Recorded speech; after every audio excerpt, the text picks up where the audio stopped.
नमस्कार दोस्तों, मैं सतनाम सिंह एक बार फिर से आप सभी का स्वागत करता हूं आपके अपने YouTube channel the GS founder पर। और मुझे पूरी उम्मीद है कि आप लोग जहां पे भी होंगे स्वस्थ होंगे, मस्त होंगे और अपने पढ़ाई में व्यस्त होंगे, बिजी होंगे। सो फ्रेंड्स, जिस टॉपिक के ऊपर हम लोग चर्चा कर रहे थे वह था उत्तर प्रदेश स्पेशल। और उसमें हम लोगों ने काफ़ी चीज़ों को देख लिया था। उत्तर प्रदेश से संबंधित जितने भी फैक्ट्स बनते थे उसको हम लोगों ने देख लिया था। आज हम लोग बेसिकली उत्तर प्रदेश का जो भौगोलिक संरचना है, जिसके अंतर्गत पर्वत, पठार, मैदान, नदियाँ, ये सारी चीज़ें आती हैं, उनको हम लोग देखने वाले हैं। स्पेशली हम लोग ये देखेंगे कि ये जो चीज़ें हैं, जैसा कि मैंने बताया, पर्वत, पठार, मैदान, ये उत्तर प्रदेश के कौन कौन से रीजन में, कौन कौन से पूर्व, पश्चिम, उत्तर, दक्षिण, किस किस क्षेत्र में आते हैं। वहाँ पे चलने से पहले मैं आपको यहाँ पे थोड़ा सा ले चलूँगा और हमें लोग जानेंगे कि उत्तर प्रदेश जो है वह किसका हिस्सा था प्राचीनतम काल में, या है, ठीक, किसका हिस्सा है। तो भूवैज्ञानिकों के अनुसार जो उत्तर प्रदेश है यह गोंडवाना का जो है उत्तरी हिस्सा है। उत्तर का एक छोटा सा पार्ट है गोंडवाना लैंड का। अब ये गोंडवाना क्या है, तो जो भूवैज्ञानिकों ने एक थ्योरी दी है उसके अनुसार कभी एक ही कॉन्टिनेंट हुआ करता था, 7 कॉन्टिनेंट नहीं थे। और समय के अनुसार ये टूट करके 7 कॉन्टिनेंट में या 7 महाद्वीपों में विभाजित हुए हैं। जैसे जैसे समय बीता है वैसे वैसे ये सब टूटे हैं। जैसा कि आप लोग जानते भी होंगे कि पूरे विश्व में तकरीबन 14 से 15 छोटी बड़ी प्लेटें हैं और ये प्लेटें लगातार मूव करती रहती हैं और इन्हीं के मूवमेंट से कह सकते हैं ये महाद्वीप टूटा और कालांतर में 7 महाद्वीपों में जो है कि आज हमारे सामने उपस्थित है। तो क्या हुआ कि आप लोग एक भूवैज्ञानिक थे, उनका नाम जानते होंगे, उनका नाम है एल्फ्रेड वेगनर। इनका एक सिद्धांत था जिसको बोलते हैं महाद्वीपीय विस्थापन का सिद्धांत, ठीक, महाद्वीपीय विस्थापन का सिद्धांत अल्फ्रेड वेगनर ने दिया था। और इनके द्वारा एक लिखी पुस्तक भी है जिसको the origin of continents and ocean के नाम से जाना जाता है। इसका मतलब ये हुआ कि कॉन्टिनेंट्स का ओरिजिन या ओशियंस का ओरिजिन कैसे हुआ। तो ये जो पैंडिया जो शब्द है, इन्हीं की इस थ्योरी, यानी जो ये महाद्वीपीय विस्थापन का सिद्धांत था या कॉन्टिनेंट कैसे बने, इसी पे चर्चा करने के लिए 1928 में एक बैठक होती है और वहीं पे इस शब्द पैंजिया और एक और शब्द जिसको बोलते हैं पैथालांसा, पैथालांसा, ये 2 शब्द 1928 में भूवैज्ञानिकों द्वारा निकाले गए या बोले गए। ठीक, किस पे चर्चा हो रही थी कि कॉन्टिनेंट्स वगैरह कैसे बने। तो उसमें एक परिकल्पना की गई कि पूरी धरती पे उस टाइम में एक ही कॉन्टिनेंट हुआ करता था जिसको पैंजिया के नाम से जाना जाता था। उसके चारों तरफ ये क्या था, पैथालांसा सागर था।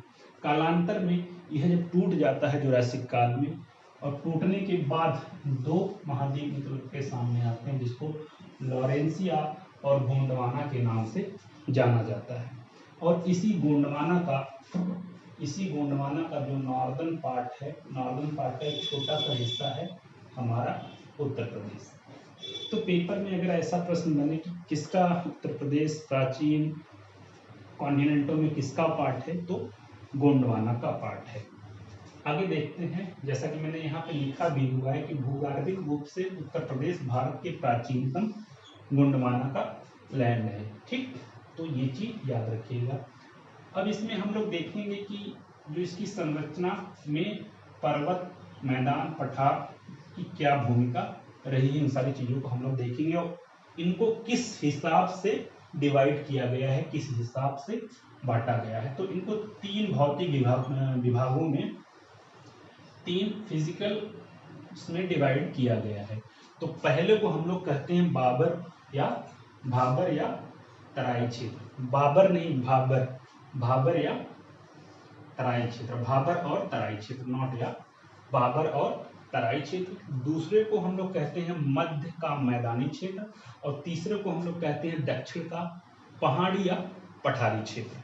तो यहाँ पे बेसिकली हम इसी 3 टॉपिक के ऊपर चर्चा करने जा रहे हैं। इसी के अंतर्गत ये 3 टॉपिक आ गए, इन्हीं को हम लोग 3 पार्ट में डिवाइड करके देखते हैं। तो भाबर या और तराई क्षेत्र ये क्या है, इसके बारे में हम लोग जानेंगे। तो ये जो भाबर है, तकरीबन इसका फैलाव सहारनपुर से लेकर के कुशीनगर तक, या एक और डिस्ट्रिक्ट जोड़ लीजिए पडरौना, यहाँ तक इसका फैलाव देखने को मिलता है, और एक पट्टी के रूप में चले आता है। एकदम सहारनपुर से एक पट्टी के रूप में चलता हुआ चले जाता है, और कहाँ तक, पडरौना तक है।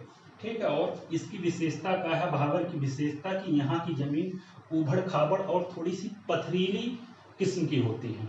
ठीक, उबड़ खाबड़ और पथरीली किस्म की। साथ में यहाँ पे नदियों का बहाव तो होता है, लेकिन वो नदियाँ कहीं कहीं बीच में विलुप्त हो जाती हैं। विलुप्त होने का मतलब कहीं कहीं सूखी होंगी, प्रॉपर तरीके से उनके अंदर बहाव नहीं होता है।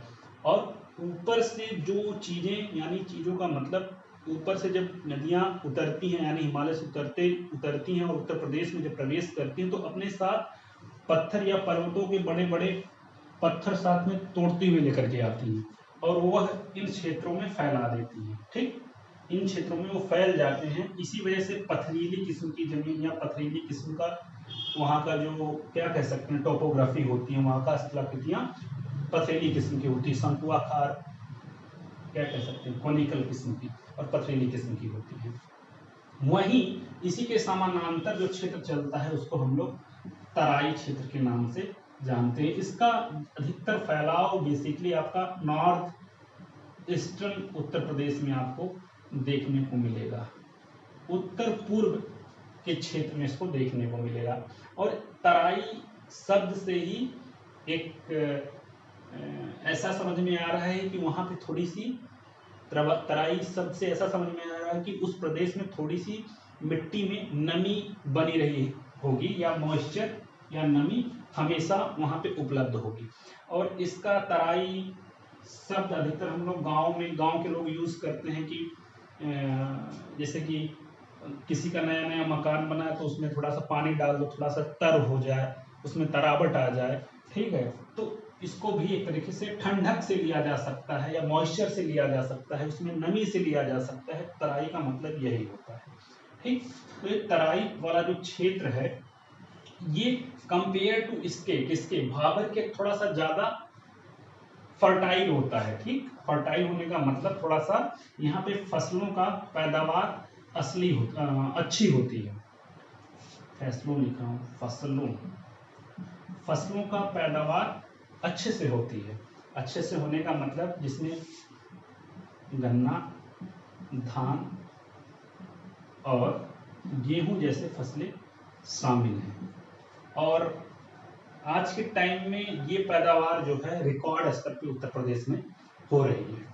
तो तराई क्षेत्र अपने उत्पादन क्षमता के लिए भी जाना जाता है, और किसके समानांतर है, भाबर के ही समानांतर है। जैसे ही थोड़ा सा आगे बढ़ेंगे, यानी मिडिल उत्तर प्रदेश से जैसे ही हम थोड़ा सा और आगे बढ़ते हैं पूरब की ओर, वैसे इन क्षेत्रों का शुरुआत हो जाता है। ठीक, जैसा कि मैंने ये भी बताया कि यहाँ पे नमी बनी रहती है, साथ में वर्षा की अच्छी खासी मात्रा भी यहाँ पे इस क्षेत्र को मिलती है। इसी वजह से इसमें तरावट या तराईपना बना रहता है, इसी वजह से इसको हम तराई का क्षेत्र कहते हैं। धान और गन्ने का उत्पादन, साथ में गेहूं का भी उत्पादन यहाँ पे अच्छी मात्रा में होता है।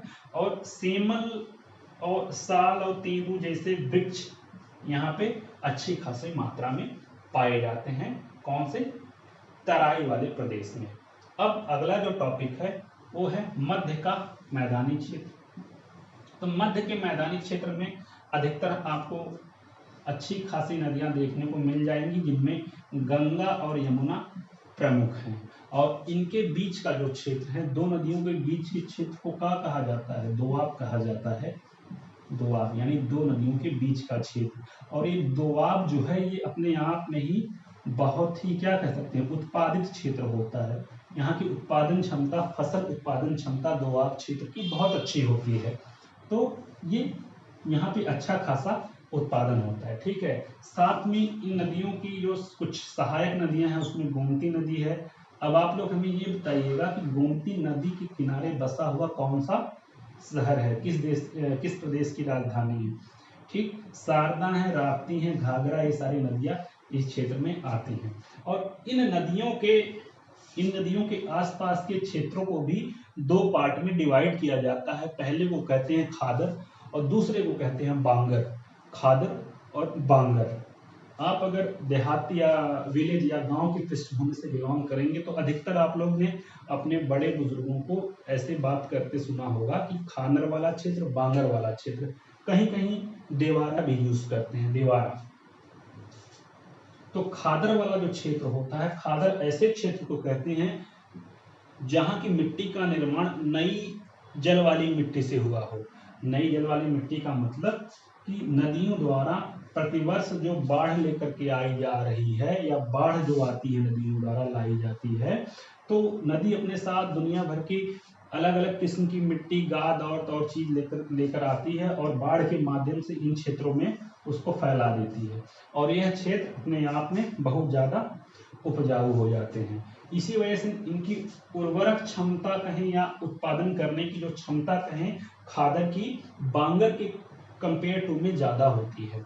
वहीं पे जो बांगर होता है यह पुरानी जलोढ़ मृदा से इसका निर्माण हुआ होता है। ऐसे क्षेत्रों में बाढ़ की संभावना बहुत कम होती है, लेकिन जब बाढ़ यहाँ पे आती है कभी कभार या अचानक से, वैसे संभावना ना के बराबर है, लेकिन अगर आती है, बाढ़ रहित क्षेत्र जैसा होता है, लेकिन कभी की अगर यहाँ पे आती है तो जो मिट्टी ये लेकर के आती है वो फैला देगी, लेकिन कंपेयर टू इस यानी खादर के कंपेयर टू इसकी उर्वरक क्षमता कम होती है, क्योंकि यहाँ पे लगातार खेती हो रही है, लगातार बाढ़ नहीं आ रही है, यहाँ पे लगातार बाढ़ आ रही है और खेती भी हो रही है। ठीक है, और हर साल जो मिट्टी आ रही है, नई मिट्टी आ रही है, नई मिट्टी में अनाज पैदा किया जा रहा है, तो नई मिट्टी का अलग ही प्रभाव होता है और पुरानी मिट्टी का अलग प्रभाव होता है। तो खादर और बांगर में यह डिफरेंस है।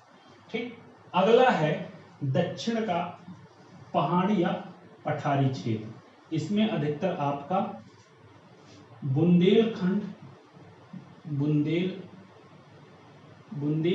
और बघेलखंड का एरिया आता है। बुंदेलखंड और बघेलखंड का एरिया दक्षिण के पहाड़ी या पठारी क्षेत्र के अंतर्गत आता है। उत्तर प्रदेश का जो जो जिला इसमें शामिल है उसमें हमीरपुर है, जालौन है, हमीरपुर हो गया, जालौन हो गया, उरई हो गया, झांसी हो गया, बुंदेलखंड मैंने बता ही दिया, ऐसे क्षेत्र शामिल हैं। साथ में बघेलखंड यानी थोड़ा सा एमपी के भी कुछ क्षेत्र इसमें शामिल होते हैं। ठीक, और यहाँ की क्या विशेषता है कि यहाँ पे वर्षा की कमी रहती है, वर्षा की कमी रहती है। ठीक, साथ में पहाड़ियों की अधिकता होती है और पहाड़ियों की अधिकतम ऊंचाई 600 मीटर और न्यूनतम ऊंचाई 300 मीटर के आसपास होती है। ये पूरा क्षेत्र जो है दक्षिण का पहाड़ी पठारी क्षेत्र का जो फैलाव है तकरीबन 45,000 वर्ग किलोमीटर में है।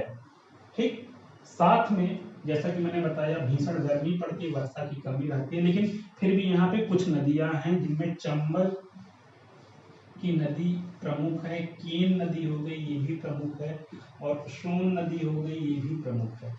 छोटी पहाड़ियां होने के नाते जब ऐसी नदियों का प्रवाह पहाड़ियों से होता है तो ये कुछ जल प्रपातों का या वाटरफॉल्स का भी निर्माण करती हैं, वाटरफॉल्स को भी बनाती हैं।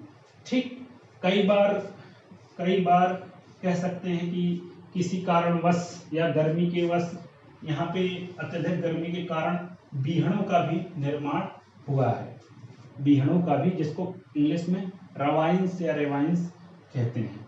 ठीक, ऐसा भी देखा गया है कि इन नदियों की वजह से भी इस बीहड़ों का निर्माण हुआ है कि किसी काल में नदियां अपना रास्ता परिवर्तित की हों और वापस से जब उन्होंने अपना सही रास्ता चुना तो इस प्रकार से मिट्टी के कटाव वगैरह की वजह से ये बीहड़ों का निर्माण हुआ होगा।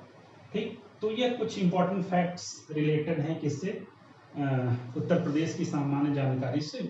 और मुझे पूरी उम्मीद है कि आप लोग को ये चीज़ पसंद आई होगी। हम लोग जो बीहड़ वाला क्षेत्र है इस पे एक बार फिर से चीज़ों को देखेंगे, आपको फिर से एक बार बताने का प्रयास करूँगा। तो अगर वीडियो अच्छा लगा हो तो वीडियो को लाइक कीजिए और चैनल को सब्सक्राइब कीजिए। मिलते हैं नेक्स्ट वीडियो में, तब तक के लिए जय हिंद।